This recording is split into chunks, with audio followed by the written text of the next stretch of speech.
Hello everybody, my name is Dan Gazaway, your mental performance coach. Today I wanted to talk about some of the things that parents or coaches ask me in regards to their athlete, their student athlete. Many of them will call and say, okay Dan, what does my student athlete, what does Billy need to know today to build his confidence? His game is in an hour. I'm freaking out, he's freaking out. Help us. What can you do?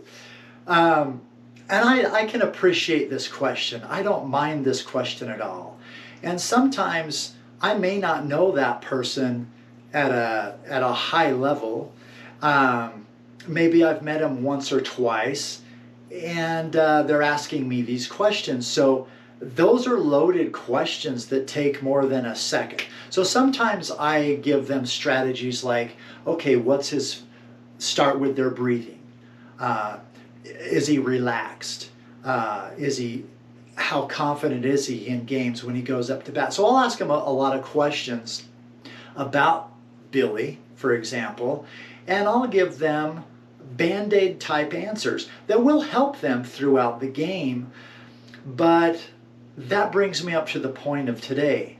There is no silver bullet of how to correct your mental game. You can't just work on your confidence, for example, and think you have your mental game down. Your confidence could be extremely high one day, but if you don't have the ability to focus, if you don't have the ability to play the game one pitch at a time, if you don't have the ability to be self-aware and learn the strategies of the basic fundamentals of the mental game, then your confidence is going to be lowered.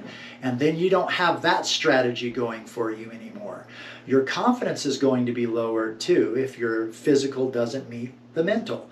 Here is an example of that.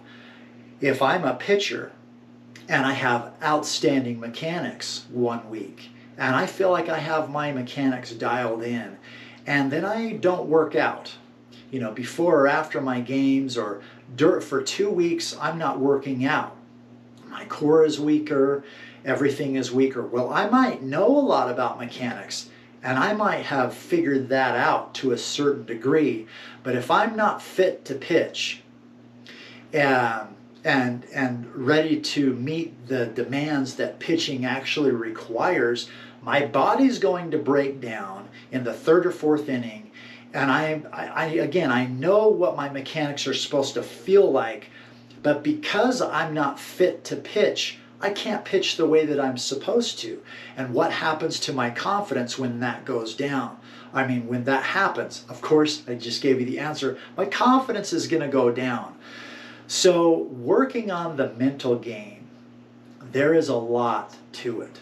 There are the basic fundamentals, the focus, the self-awareness, the self-talk, right?